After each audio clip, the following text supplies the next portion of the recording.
Saginaw, Michigan, a small town once known for its wealth in the lumbering industry. Fast forward, the city is now plagued with financial hardships. Along with those hardships comes a declining school system. A woman by the name of Felesia Harrel felt a call to help inner-city kids. But her story is far from perfect.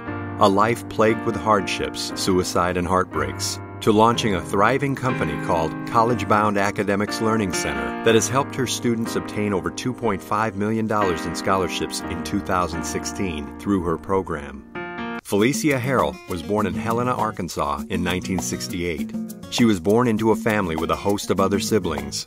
But tragedy struck her family early in life when her mother suddenly committed suicide. Yeah, we were living in Arkansas, 7 of us, and I'm the second to the youngest. And I remember playing with my sister and I. She's a year older than me, lives in Saginaw too.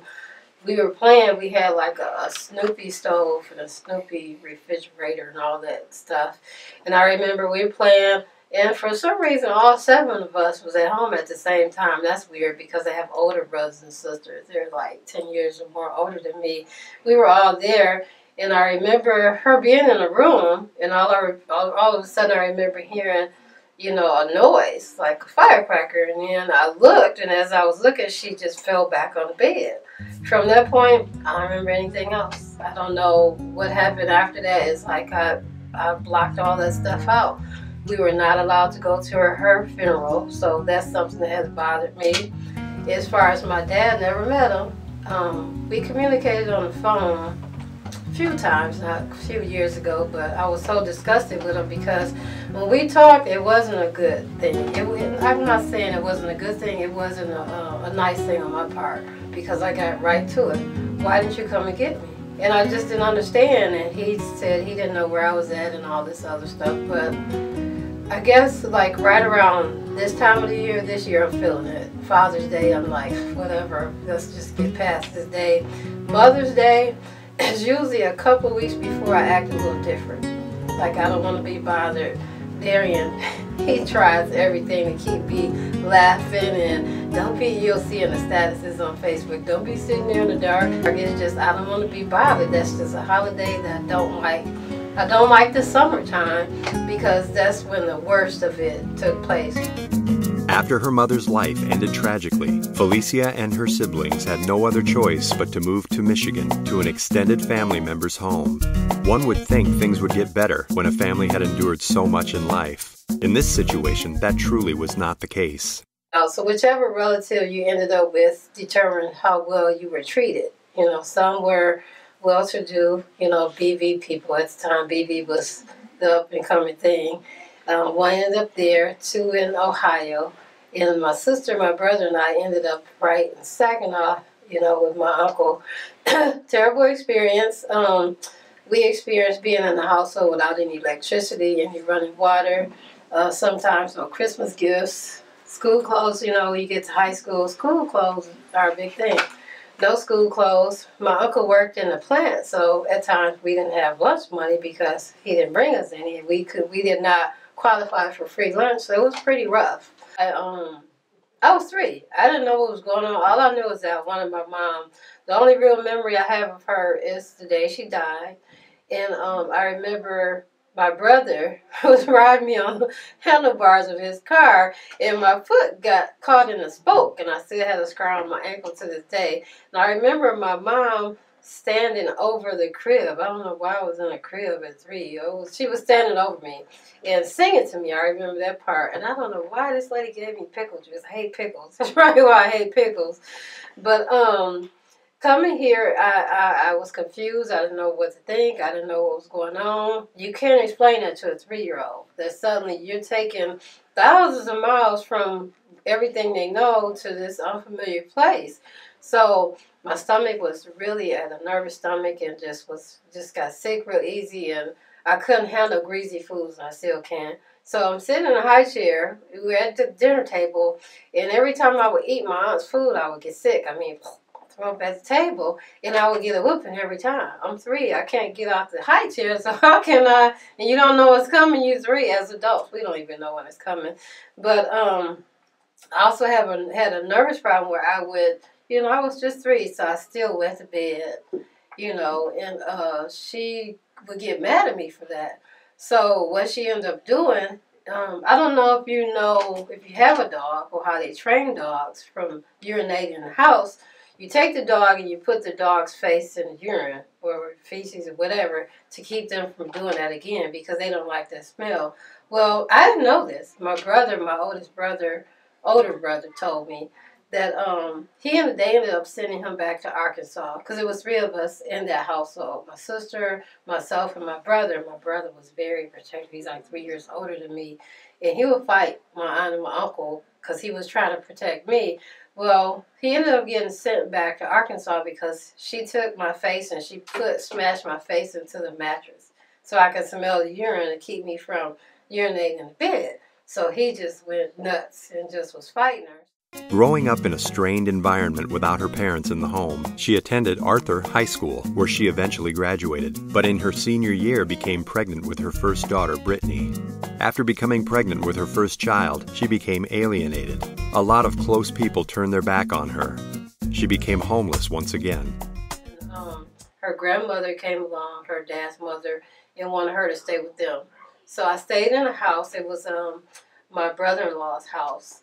And it was empty. I had heat and everything, but there was no furniture, no food. I remember taking trash bags of clothes and putting blankets on top of them to make a bed. There were rats in the house, and I was totally terrified of rats. And I didn't have any money, any food, so I remember eating peanut butter crackers because, you know, I had signed up for help from the state. You know, that's a long process. But I went through that. And I think the moment that really got me is when we did finally get our place, my daughter and I, Brittany and I, and she came into, we didn't have any furniture or anything, so I just moved, and I was so depressed. And she came in with big old eyes. She said, "We're going to be okay, Mommy." So that, I think having her really helped me because I have this kid that's dependent on me, this cute little big old eyes, long pretty hair. She's dependent on me, so she was looking for me to be her example. So I think Brittany had a huge part in that, and just the stubbornness of me.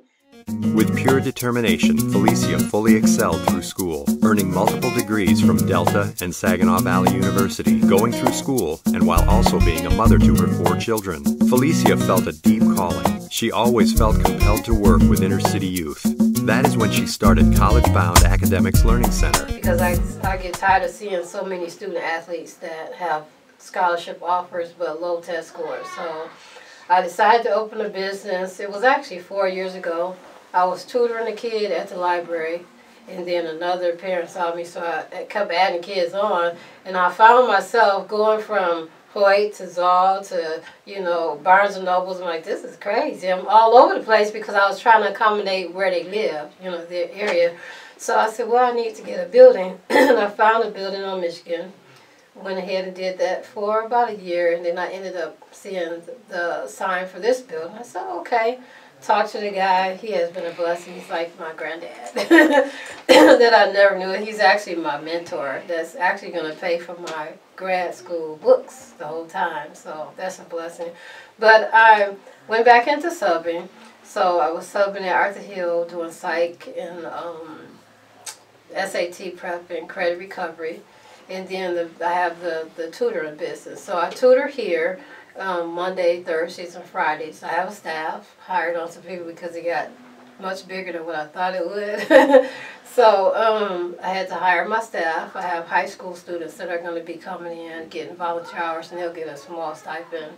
We have the food program that we're doing for the first time this year on Fridays.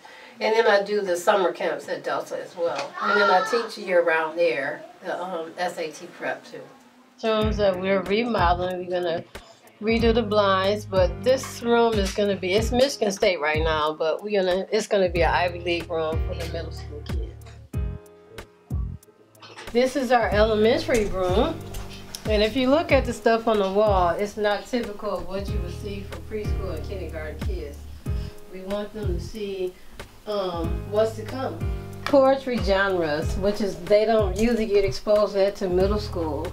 Literary elements, parts of speech, punctuation, because these are things that our kids really struggle with on like their SAT English and language parts.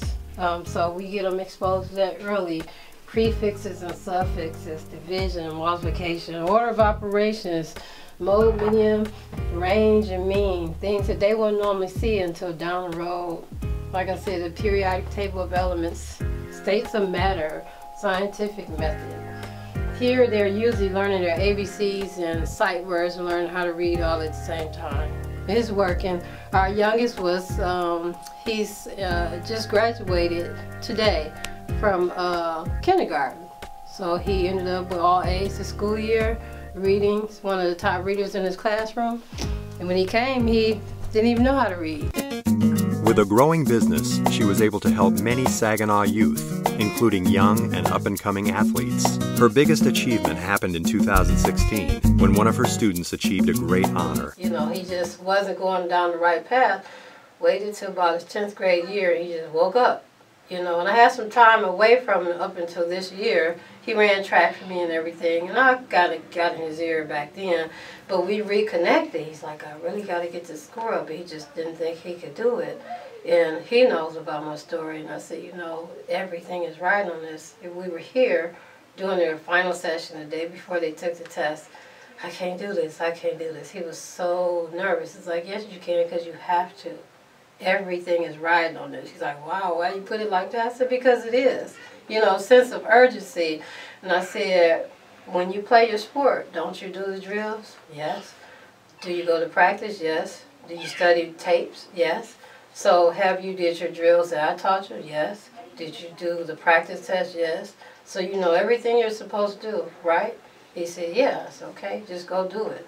But I don't think I would have had the same results from him if I hadn't experienced some things and shared it with him. He probably would have been like, what do you know? But I knew that everything was, because his mom didn't have the money, and if he didn't get that score up, he wouldn't have gotten that scholarship. So he wouldn't have been going away to school. But he contacted me on Facebook, and he said he wanted to start coming, so him and 2 other students started coming, because I had like clusters of kids coming, because everything is surrounded by their schedule because they're so busy. And I had 3 coming during that time slot. And with my ACT and SAT prep courses, it's no nonsense. If you're going to waste my time, keep your money and don't waste my time. So he would come, and it got to the point where he didn't have the money to pay for it. You know, he just didn't have that support. And I said, are you going to be serious about this? He said, yes. I said, well, just come. I sponsored him myself. And they had to do practice tests with the ACT. There are 7 practice tests, so it's like 35 different sections that they had to do in 10 weeks, just like the higher kids. That's why they did so well during that time when we were going through that. But anyway, he did the practice test. He would contact me on the weekends. I'm not sure about this. What strategy do I do for this? Because once they sign up for my course, they have 24-hour access to me 7 days a week. So there is no chill. You can, at 2 o'clock in the morning, they know I'm up. They contact me. I'm going to respond back. Can you look at this essay, or what should I do about this? So he did everything I asked him to do. And he went in. We had that last, session before his test, the day before. And after the test, I'm ready to go. Like, okay, good luck, y'all. See you later. But I saw it was bothering him, and the other 2 as well, but they just wouldn't say anything. So we had a pep talk about 30 minutes after the session. And like I told him, I said, you got to do this. This is everything. I prepared you for this. You are ready. And he had everything he needed. He had the scores back. And I knew that they had got scores back, but he didn't tell me what it was. I said, maybe he didn't get his score up. And I stopped him. He was in my psychology class. I said, what score did you get? Did you get your letter? Yeah, I got it. Okay. He said, I'm going to wait and open it Sunday. This is like Tuesday. What do you mean Sunday? He thought Sunday because it's the 7th. I'm like, dude, if you don't go home and open that. And I was like, I need to know so I can adjust what I'm doing to help the next student. Well, he didn't make it to Sunday. The counselor saw him in the hallway and said, congratulations. He didn't know what she was talking about. Come to find out, he had went above where his target score was. So he came to class, he had hugged me, he was like, thank you, thank you, thank you. I'm like, okay. So I told him, I always ask for permission before I highlight them. I said, kids need to see this. They need to know that it's possible, and everybody know him and what he experienced, growing up. And to see him make it, even my kids, they know my 21st century kids, I had them after school program. It's like, who? Because he was just off the chain. So that was a highlight of this whole thing for me. We had an assembly, academic assembly, so I dressed up. They want you to dress up as staff. And I sat there and they called his name. I said, oh, he got probably Saginaw Promise, I'm thinking, because we hadn't talked about what he applied for. I told him to apply for things, but we hadn't talked about that part because he was focused on his score, his test score. And they called his name and they said $100,000. And I sat there for a minute because I didn't quite, and I looked at the other teachers. He hid it from me. It was a surprise. So he came to class the next day. I'm like, dude. He's like, yep. He was looking for me to be there because, I wanted to I stood up, I clapped for him, I yelled, I wanted to do cartwheels down the aisleway because our kids just don't always see that. And he is like a perfect example of hard work does pay off. A mother who has overcome the odds and is making groundbreaking impact in her community. She has overcome obstacles that have earned her a place among influential leaders. Her name is Felesia Harrel, and this has been your shot of inspiration. But that's what I would tell them. Don't give up. Awesome. And the cue. So I just want you to, look in the camera and say this has been Felesia Harrel. I always mess it up. Felesia Harrel on Coffee Talk, your shot of inspiration. Okay, this has been. Okay, this has been Felesia Harrel, your shot of inspiration on Coffee Talk. Okay, we're just going to switch it.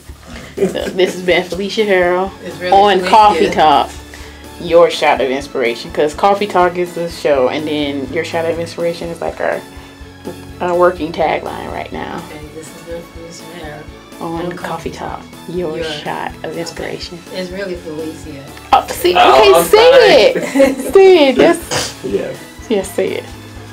Okay. This has been Felesia Harrel on Coffee Talk, your shot of inspiration. Awesome.